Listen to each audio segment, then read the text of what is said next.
have a sample conversation. The conversation is between Andrea and Markus.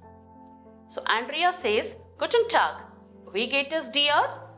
Markus, Guten Tag, es geht mir gut, danke. Und dir? Andrea, mir geht es auch gut. Wie heißt du? Markus, ich heiße Markus. Wie heißt du? Andrea, ich heiße Andrea. Freut mich, dich kennenzulernen. Markus, freut mich auch, dich kennenzulernen. So, the literal meaning in English, Andrea says, good day, hello, how are you? Markus answers, good day, hello, I am very fine, thanks, and you?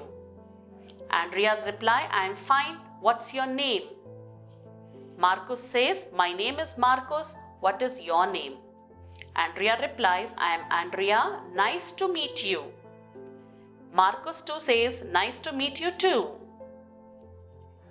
Such kind of conversations help us to be more proficient in our language learning.